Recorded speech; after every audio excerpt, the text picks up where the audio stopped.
Buen día, yo soy su compañero Jorge Alberto Canto Hernández, estudiante de séptimo semestre, y el día de hoy vamos a ver el tema de comparación de medias entre dos grupos, centrándonos en tres pruebas estadísticas principales que se corresponden con el test T de Students, el test U de Mann-Whitney y el test de Wilcoxon.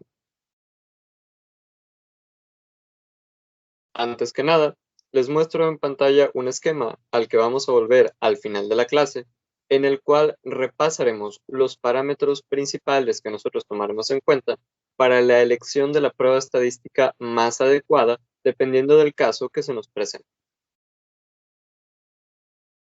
Iniciamos con el test de la T de Students. Este test compara dos medias en muestras independientes. Y cabe destacar que aquí se toman en cuenta dos tipos de variables. Una variable dependiente, la cual es de tipo cuantitativa y es el supuesto efecto, y una variable independiente, que es de tipo cualitativa o de manera predominante dicotómica.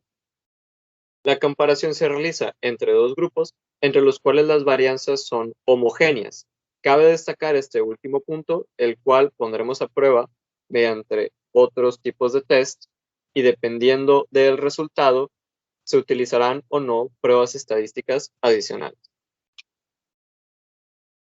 Vamos a ver un ejemplo en el cual hay dos grupos, uno compuesto por mujeres y uno compuesto por varones, y se comparará las cifras de tensión arterial sistólica entre ambos grupos. Podemos observar en las distintas columnas lo que se corresponde con la media de la presión arterial sistólica en cada uno de dichos grupos, la desviación estándar de cada uno de ellos y la frecuencia, teniendo 124 sujetos masculinos y 98 sujetos femeninos, teniendo una N total de 222. Para realizar la prueba de T-Student, vamos a ir paso por paso, donde el primero de ellos consiste en formular la hipótesis nula y la hipótesis alternativa.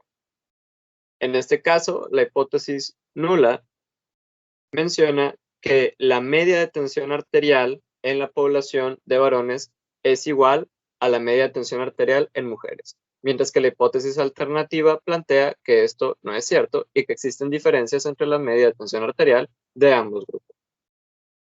Una vez que hemos formulado ambas hipótesis, el segundo paso, que es muy importante, es verificar que se cumplan los requisitos o criterios para el uso de la prueba de T-Student. El primero de ellos prácticamente evalúa dos puntos. El primero de ellos es que exista una normalidad en la distribución de la variable. Y el segundo considera directamente a la cantidad de n que está en cada grupo. Podemos observar en el pie de la diapositiva que si no se cumple este criterio en cuanto a la normalidad en la distribución, se puede hacer uso de una herramienta que veremos más adelante, que es la transformación logarítmica. Cuando no se logra una normalidad ni siquiera por medio de la transformación logarítmica, es cuando se requiere el uso de pruebas estadísticas adicionales, como en este caso, el test de la U de Mann-Whitney. Sin embargo, esto también varía dependiendo de si las varianzas son homogéneas o heterogéneas, y esto también lo veremos más adelante. Muy bien, podemos observar también que la homogeneidad precisamente es otro de los requisitos que deben evaluarse al momento de querer emplear el test de Students. Si esto no se cumple, existen también pruebas estadísticas adicionales como el test de Welch, que también analizaremos más tarde. El tercer punto consiste en la estimación de la varianza conjunta o varianza ponderada, la cual tiene en cuenta que la muestra total está dividida en dos grupos y se calcula como una media ponderada de las varianzas de cada grupo. Podemos observar en pantalla, de hecho, la fórmula en cuestión.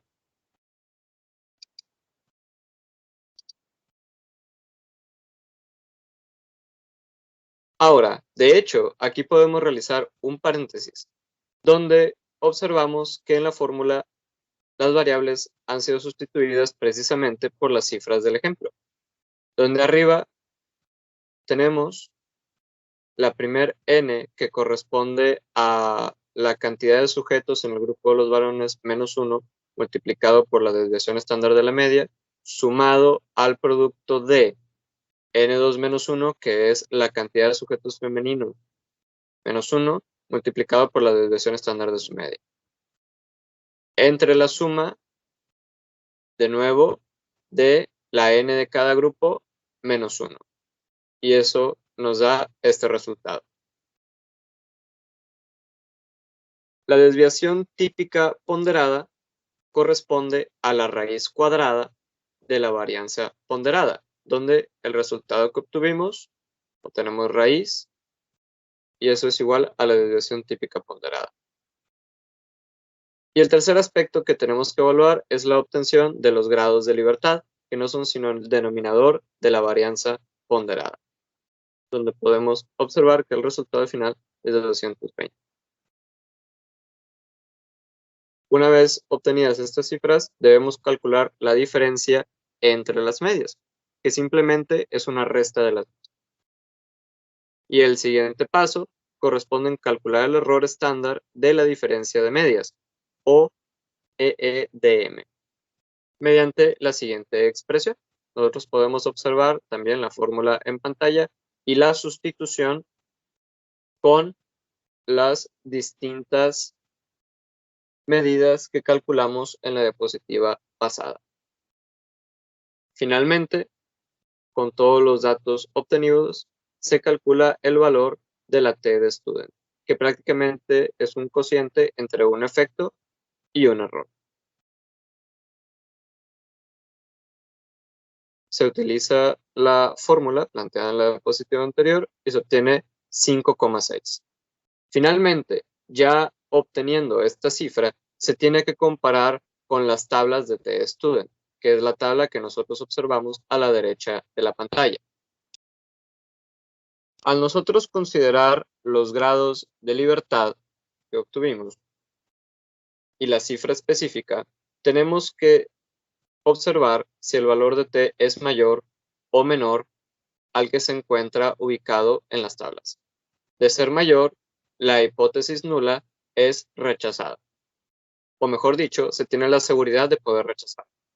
Mientras que si el valor de T es menor al que está planteado en las tablas, no se rechaza la hipótesis nula. Sin embargo, se corre el riesgo de cometer un error de tipo beta, que es inversamente proporcional a la cantidad de la n. Es decir, entre menor sea la n o la cantidad de individuos que conforman a la muestra, mayor será la probabilidad de cometer un error de tipo beta.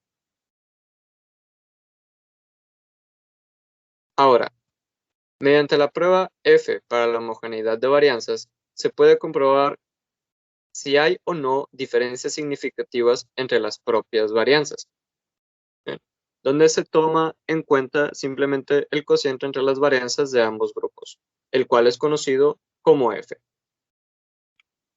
Podemos observar en pantalla lo que se corresponde a la fórmula de la prueba, la división entre las varianzas y la obtención de un resultado. Existe una gran cantidad de tablas, conocidas como las tablas de la F de Snedeker, donde se busca, dependiendo de los parámetros utilizados, el resultado que obtuvimos con la fórmula de la prueba F, y de nuevo este es comparado. Si el valor de F sobrepasa al que se encuentra en la tabla, eso quiere decir que nuestra P es menor a 0.05 y por ende la T se invalida. O mejor dicho, la prueba que realizamos con T de student puede ser invalidada. Mientras que si el valor de F es menor al que se encuentra en las tablas, es decir, la P es mayor a 0.05, entonces se puede utilizar de manera tranquila el resultado que obtuvimos con la propia prueba de T. ¿Qué sucede? Existe un test que es más robusto que el de las varianzas homogéneas y es preferible por sus distintas propiedades, que es el test de Welch. Sin embargo, para realizar este test se requieren dos modificaciones. Primero que nada, en el denominador de la T de student En vez de ser una única varianza ponderada, se deben usar las varianzas de cada grupo separadamente para calcular el error estándar. Además, los grados de libertad ya no es de manera fija n-2, sino que deben calcularse usando una fórmula más compleja, tal y como se presenta en la fórmula dispuesta en la diapositiva. Muy bien, ahora veremos un ejemplo con varianzas heterogéneas, donde se desea comparar el peso en la visita número 2 de un follow-up entre un grupo de varones y un grupo de mujeres. De nuevo, observamos en la tabla dispuestas la media del peso corporal, su desviación estándar y su frecuencia, teniendo una N total de 300 pacientes. Podemos observar que primero se realiza un test F, en el cual obtenemos un resultado de 2,55 que resulta significativo. Ahora, si las varianzas son significativamente diferentes, es decir, heterogéneas, primero se debe calcular un valor para t. Y posterior al mismo, el cálculo con los grados de libertad, donde podemos observar que no se toma en cuenta el n-2 de manera fija como en la prueba anterior, sino que se utiliza el de cada grupo en conjunto. Una vez teniendo el resultado, se puede utilizar Excel para obtener el valor de P a dos colas correspondientes. En el presente ejemplo, al introducirlo en Excel, nos arroja un resultado que indica que hay diferencias estadísticamente significativas entre el peso medio en la visita número 2 entre el grupo de varones y el grupo de mujeres. En resumen, para comparar las medias de dos grupos independientes, una vez comprobado que se puede asumir la normalidad o que la n es igual o mayor a 30 en ambos grupos, se debe proceder como el algoritmo que vemos en pantalla. Ahora, con lo anterior, nosotros obtenemos el primer objetivo, que es el contraste de hipótesis. Sin embargo, las conclusiones que obtenemos son algo limitadas, ya que hasta ahora sabemos que existen diferencias significativas en ambos ejemplos. Sin embargo, falta conocer la magnitud de dichas diferencias. Para obtenerlos, se debe calcular los límites de los intervalos de confianza. Para esto también nos guiamos si las varianzas son homogéneas o no. Si las varianzas son homogéneas, se utiliza una ecuación parecida al intervalo de confianza para una media, pero en vez de utilizar la media muestral, se utiliza la diferencia de medias, y en vez del error estándar de la media, se utiliza el EEDM que observamos cómo calcular en las diapositivas pasadas. Podemos observar a la izquierda la fórmula correspondiente para el cálculo de intervalos de confianza y la sustitución de las cifras del ejemplo de la comparación de grupos en cuanto a la media de tensión arterial. Nosotros podemos observar que nuestro resultado en cuanto a intervalo de confianza es de 6,5 a 13,6. ¿Qué significa este resultado? Que por término medio, los varones tienen cifras de tensión arterial sistólica 10 milímetros de mercurio mayores que las mujeres, y con una confianza del 95%, y aquí entra este resultado, la diferencia entre ambos grupos oscila entre 6,5 milímetros de mercurio y 13,6 milímetros de mercurio más en favor de los varones. Observen también que dicho intervalo de confianza no incluye 0, es decir, no incluye la cifra que nos diría que no existen diferencias entre ambos grupos, hipótesis que en este caso se corresponde con la hipótesis nula, por ende dicha hipótesis puede ser descartada. Ahora discutiremos un poco acerca de lo que es la transformación logarítmica. No se puede usar el test de student si la muestra es pequeña y no se puede asumir la normalidad. Sin embargo, antes de optar por utilizar una prueba estadística diferente como la Wiedemann-Whitney, puede intentarse una transformación de la variable dependiente para conseguir una mayor aproximación a la normalidad. Esto también podría utilizarse en muestras grandes, es decir, muestras con una n igual o mayor a 30. Sin embargo, esto no es imprescindible. Puede mejorar la adaptación, sin embargo, no se requiere de manera estricta, ya que complica la interpretación de los resultados.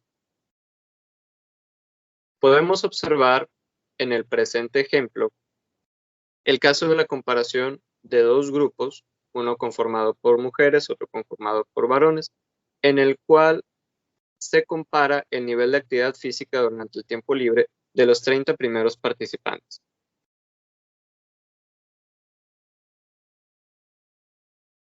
Observen cómo, en el caso del grupo de los varones, solo se cuenta con 14 observaciones y en el caso del grupo de las mujeres, solo se cuenta con 16 observaciones. Por ende, en ambos grupos, la n es menor a 30. Y es imprescindible comprobar la normalidad en cada uno de los grupos por separado. El grupo de las mujeres presenta simetría positiva y no supera el test de normalidad. Por lo tanto, se debe proceder a una transformación logarítmica. Observen que a la derecha de cada una de las columnas con las observaciones, podemos observar precisamente la transformación logarítmica de cada una de las cifras en cada uno de los grupos. Y a partir de entonces, se trabaja única y exclusivamente con dichas transformaciones logarítmicas. Es decir, ya no utilizamos las cifras obtenidas, sino la transformación logarítmica de las mismas, con las cuales se realiza el test de student. En resumen, lo que se hace es trabajar con las transformaciones y no con las cifras propiamente, y a partir de ahí se utiliza la prueba de t-student de manera normal.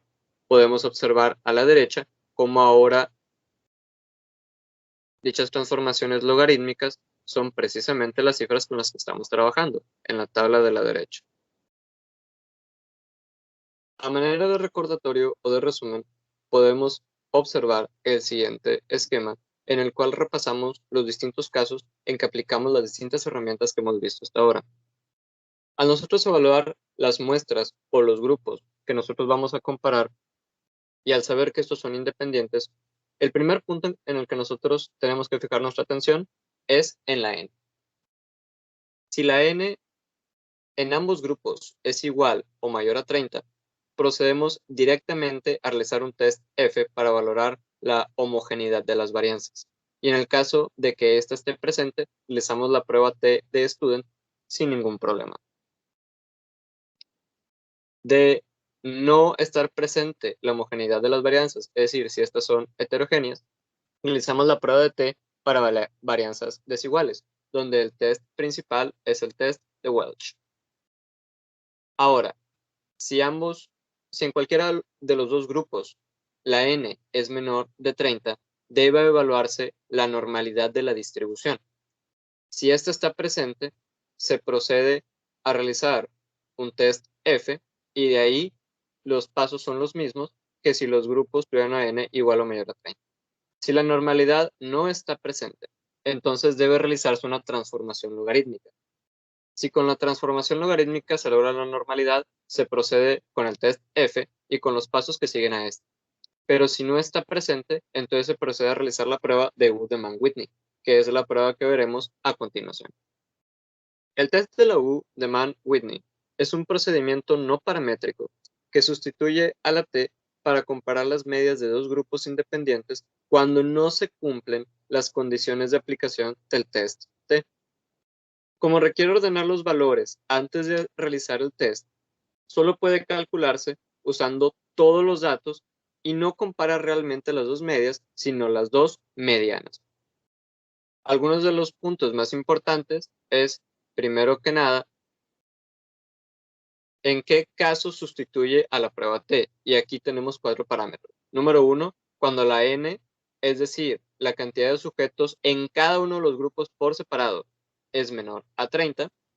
Cuando no se puede asumir la normalidad, inclusive con una transformación logarítmica, cuando las variables son ordinales o cuando hay menos de 10 observaciones en cualquiera de los dos grupos. Existen pruebas similares a la prueba de U de Mann-Whitney, como por ejemplo el método de Wilcoxon donde se calcula una cantidad o índice denominada W. Sin embargo, si comparamos ambas pruebas, la U de Mann-Whitney es más fácil de interpretar. Y a no ser que haya muchas categorías en la variable dependiente, es más fácil de utilizar que la alternativa W que propuso Wilcoxon. Paréntesis, no debe confundirse este test de Wilcoxon con la prueba de Wilcoxon para grupos emparejados, que lo veremos más adelante. ¿Qué inconvenientes posee por sí misma la prueba de U de Mann-Whitney? Principalmente que se pierde potencia y que además no proporciona intervalos de confianza de manera per se, aunque podría hacerlo. ¿Qué precauciones se deben de tomar con esta prueba? Primero que nada, que es necesario el acceso al 100% de los datos originales, como se mencionó en el inicio, para poder darles el orden que requiere para realizar la prueba. Vamos a ver un ejemplo, donde se comparan hombres y mujeres en cuanto a su grado de cumplimiento de la dieta mediterránea, medida en una escala que puede ir desde 0, que significa pésimo cumplimiento, hasta el 9, que es el máximo cumplimiento. Y para facilitar los cálculos, se ha restringido el ejemplo solo a los primeros 30 participantes de la base de datos. ¿Cómo se obtiene la dichosa U? Se obtiene al ir comparando cada individuo de un grupo con cada individuo del otro para contabilizar el número de veces que alguien de un grupo presenta un valor superior a alguien del otro. Para facilitar las comparaciones, se debe comenzar ordenando en cada grupo de menor a mayor la variable comparada, que en este caso corresponde con la adhesión a la dieta. Cada participante del grupo 1 se enfrenta con cada participante del grupo 2. Por ejemplo, en este caso, el último varón del grupo obtuvo una puntuación de 9. Eso quiere decir el máximo apego o máximo adhesión a la dieta mediterránea. Y este puntaje supera a 15 de los sujetos en el grupo de las mujeres. Eso quiere decir que únicamente por lado de este participante obtiene 15 victorias. Una victoria por cada uno de los grupos, por cada uno de los integrantes del grupo contrario al cual éste ha superado. Se realiza una comparación similar para cada uno de los integrantes de cada uno de los grupos en comparación con los integrantes del grupo contrario.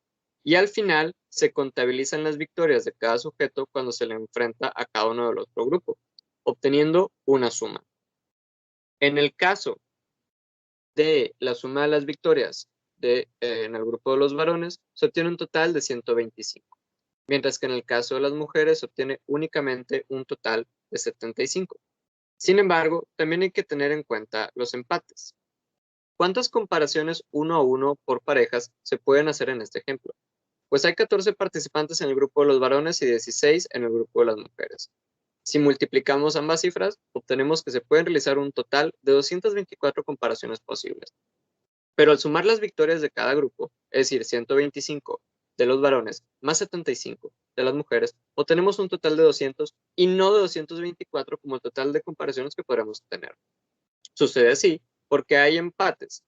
Como hay un total de 224 posibles, los 24 empates, que prácticamente es la diferencia entre el total de comparaciones y el total de victorias obtenidas, se reparten de manera equitativa. Es decir, a las 125 victorias de los varones se añade 12 victorias más, que es la mitad de los empates, y se obtiene un total de 137. Mientras que a las 75 victorias en el grupo de las mujeres se le añaden las 12 victorias restantes, que es la mitad de los empates, y pasa a obtener 87 victorias.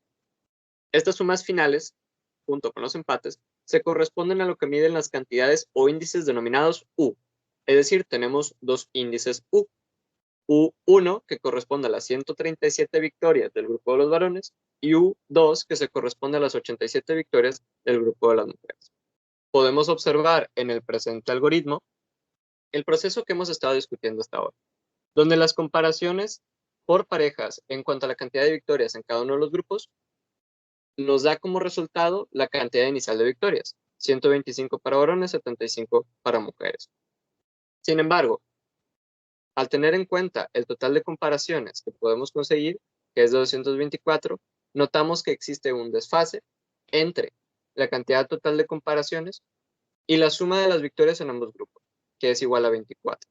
Eso quiere decir que esta cantidad, 24, es la cantidad de empates que existieron entre los individuos de cada uno de los grupos. Esa cantidad se divide a la mitad y cada una de las mitades se destina a la suma de las victorias que ya posee cada uno de los grupos. Esta suma de sus victorias iniciales más la cantidad de empates que le corresponden de manera equitativa corresponde al índice U de dicho grupo. Una vez hallada cualquiera de las cantidades, se puede calcular un valor Z que permite hacer un contraste en las hipótesis.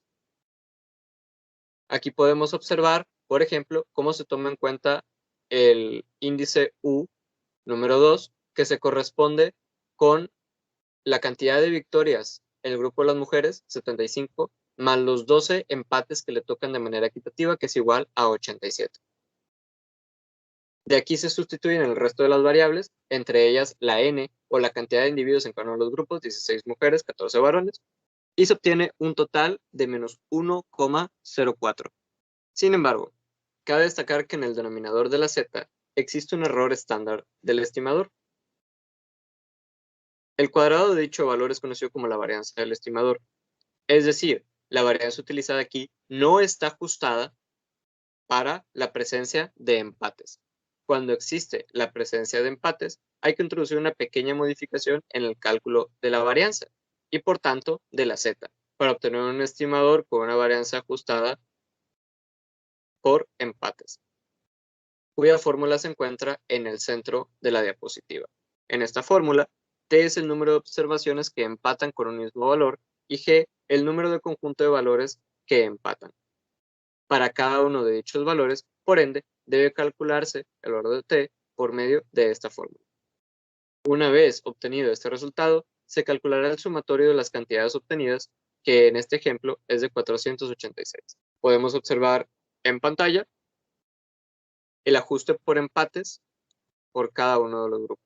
Si se sustituye este valor en la fórmula, el valor de Z queda ajustado para los empates que existieron en este caso específico, obteniendo una Z ajustada de menos 1,049, que según la distribución normal, la cola de la izquierda vale 0,147. Como es preferible hacer test a dos colas, el valor P bilateral correspondiente a la Z encontrada es del doble, es decir, de 0,294, y no resulta estadísticamente significativo, concluyendo que no hay evidencia para rechazar la hipótesis nula de igualdad de adhesión a la dieta mediterránea entre varones y mujeres. Sin embargo, ¿podemos darle una interpretación directa a cada uno de los índices U de los grupos? Claro que sí.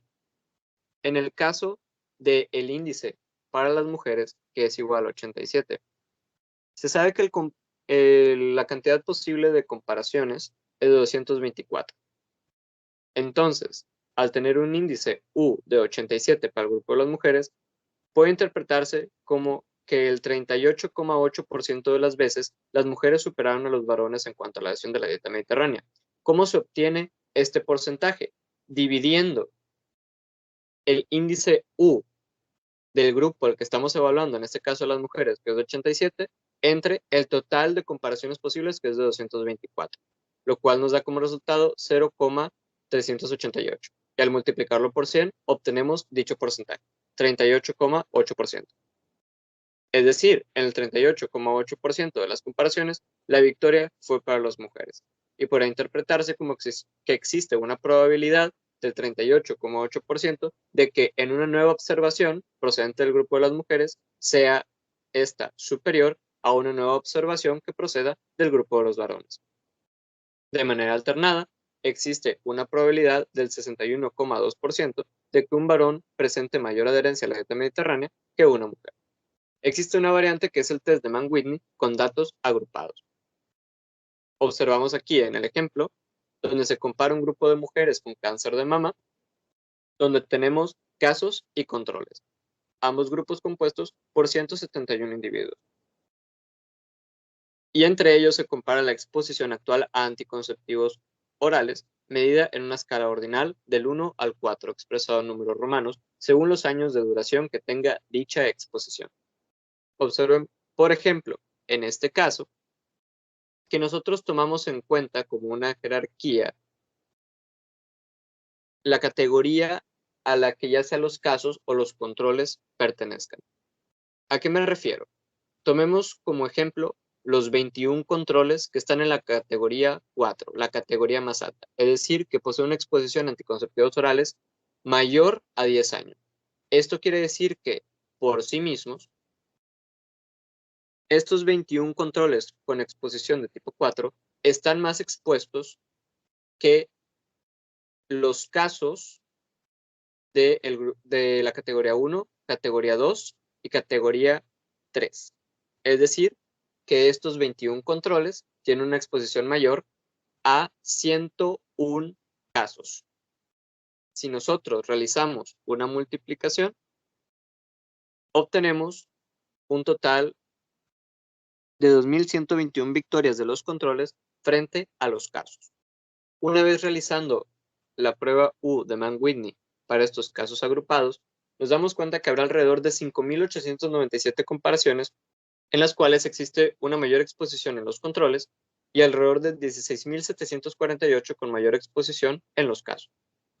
Una vez que los empates se han repartido de manera equitativa, nosotros podemos observar cómo se obtiene el total que corresponde al índice U1 e índice U2, donde tenemos de nuevo la cantidad de comparaciones con victoria en cada uno de los grupos, más la mitad de los empates, que corresponden a 6.596, y un total que se corresponde precisamente con el índice U de cada uno de los grupos.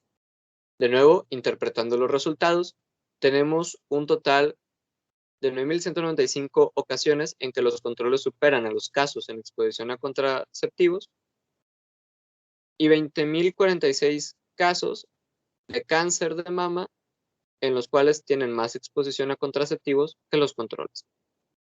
A la derecha simplemente observamos los mismos pasos que hemos estado discutiendo para el cálculo de Z.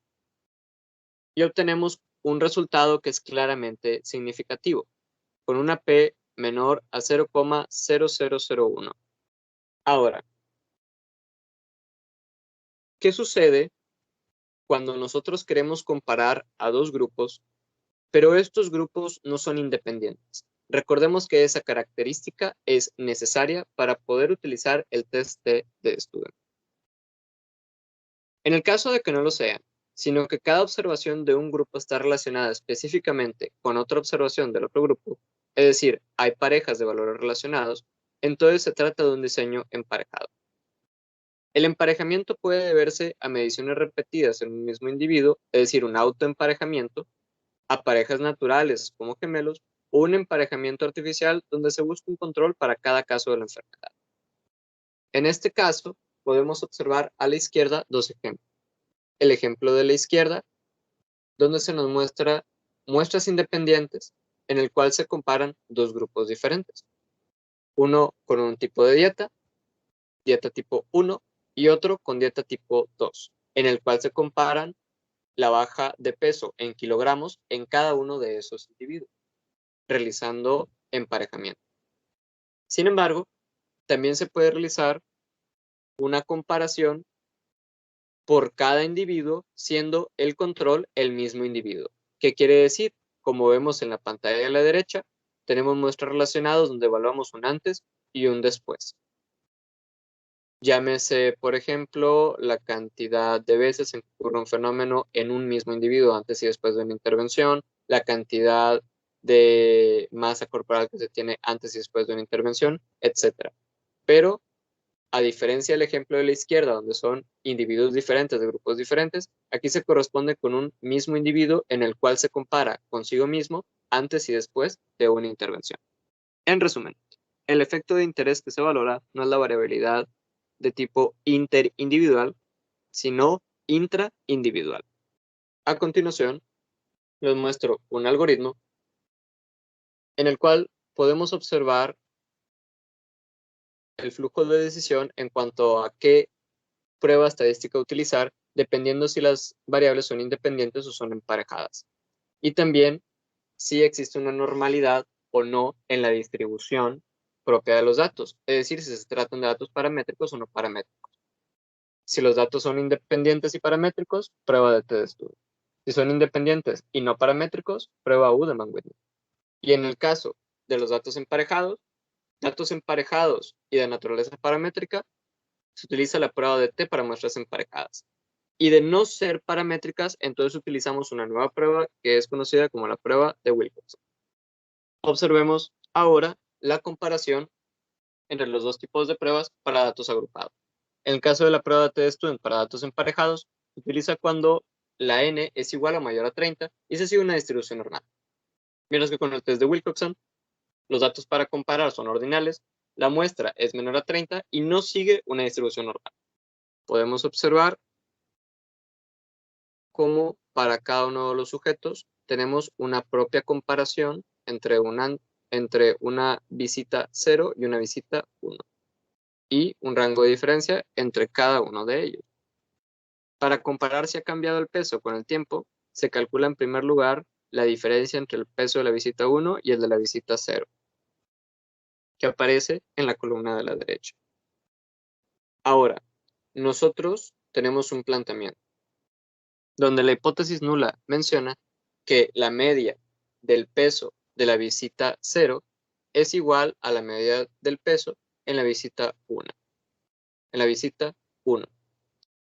Y la hipótesis alternativa menciona que esto no es verdad y que existe una diferencia entre las medias del peso entre ambas visitas. Ojo, no se está comparando la media entre dos grupos, sino la diferencia de las medias de un mismo individuo a lo largo del tiempo en dos observaciones específicas. La T de estudiante emparejada, que nosotros vemos a la derecha de la diapositiva, es simplemente el cociente entre la media de la variable de la diferencia y su error estándar, teniendo n-1 grados de libertad. En este caso, de ser 15 sujetos, los grados de libertad serán 14, 15 menos 1.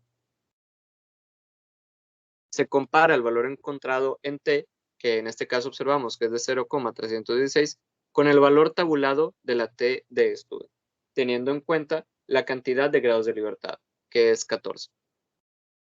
En este caso, un valor de 0,316 para 14 grados de libertad no es significativo a dos colas, por ende se puede concluir que no existe un cambio significativo del peso entre ambas visitas.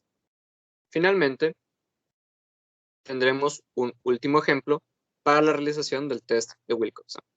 El ejemplo se corresponde a el mismo grupo de individuos que acabamos de evaluar, donde nosotros observamos la diferencia de peso entre la visita 0 y la visita 1. Nótese que prácticamente son los mismos datos. Sin embargo, se ha modificado el valor en dos sujetos, en el sujeto número 12 y en el sujeto número 18, donde si ustedes comparan las diferencias de esta tabla con la tabla anterior, verán que son diferentes. ¿Qué cambia esto? Que ahora la distribución de los datos ya no es normal. Es decir, hemos cambiado los datos de naturaleza paramétrica a datos de naturaleza no paramétrica. Una vez que se hallan las diferencias entre los pesos de la visita 0 y la visita 1, se ordenan las diferencias en valor absoluto de menor a mayor. Nótese cómo prácticamente es la misma columna, o mejor dicho, los mismos datos de la columna, solo que aquí se retiran los signos negativos de estar presentes. Y a cada una se le asignan rangos, usando dicho valor absoluto. Nótese que a los empates se le asigna un mismo rango. Por ejemplo, tomando en cuenta el orden de los resultados, nótese cómo los primeros tres poseen un mismo rango, debido a que están empatados. Se suman los rangos de las diferencias negativas, por un lado, los de las diferencias positivas, por el otro, y los de las nulas, y se calculan por separado las sumas y medias de rango para los valores positivos, negativos e iguales a 0. En este ejemplo, la suma de los rangos con signo positivo es de 64.5 y la de los rangos de signo negativo es de 49,5. Los rangos Para diferencias de 0, es decir, nulas, es de 6. Y la suma total de rangos es de 120. Finalmente, se calcula un test Z. Para ello, se calcula la diferencia entre la suma de rangos con signo positivo, en este caso 64.5, y la suma de rangos con signo negativo, que en este caso es 49.5. Si la hipótesis nula resulta ser cierta, se esperaría que la diferencia entre la suma de rangos positivo y la suma de rangos negativo fuese igual a 0. Así se entiende que el numerador de Z sea la diferencia entre lo observado y lo esperado. Observamos en pantalla, a la izquierda, la fórmula para ello, y a la derecha, la aplicación en el ejemplo. Observen que el resultado es de 0,429, el cual no permite rechazar la hipótesis nula. Pues la significancia estadística, al tabular el resultado con las salas correspondientes, resulta que la P es de 0,668. Finalmente, regresamos al algoritmo del cual partimos, ahora ya con los conocimientos obtenidos de la naturaleza de cada una de las pruebas y los casos en que se utilizan cada una de ellas, donde de nuevo, al obtener la muestra de datos, tenemos que evaluar primero si los datos son independientes o son emparejados. De ser independientes, lo primero que tenemos que evaluar es que en cada uno de los grupos, la n sea igual o mayor a 30 o menor a 30. En el primer caso, se utilizan pruebas que aun cuando aquí vemos escrito el test o prueba del event, que es equivalente prácticamente a la prueba F es considerada la mejor o la que más se utiliza. Con la prueba F nosotros podemos saber si existe o no homogeneidad de las varianzas. Si esta está presente, utilizamos la prueba T de estudio. Y si no está presente, utilizamos la prueba T para varianzas desiguales, donde la principal es la prueba de Welch. Si la n no cumple con los requisitos, se evalúa la normalidad. De estar presente, se procede como se acaba de comentar, y si no, se trata de llegar a la normalidad a través de una transformación. De estar presente, se procede con la prueba F y lo que continúa después de ella, y si no, utilizamos la prueba de Udemann-Witt. En el caso de los conjuntos de datos emparejados, de nuevo se evalúa la n, pero de una manera global y no en cada uno de los grupos. Si la n es igual o mayor a 30, entonces se utiliza la prueba T de Student para muestras relacionadas.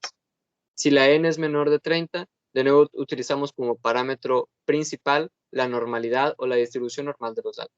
Si la normalidad está presente, ya sea de manera directa o mediante una transformación, de nuevo utilizamos la prueba T de Student para muestras relacionadas. Y de no estar presente, utilizamos la prueba de Wilcox. Y esto es todo por el día de hoy. Les agradezco mucho por su atención y cualquier duda la comentamos en la clase. Muchas gracias y que tengan un buen día.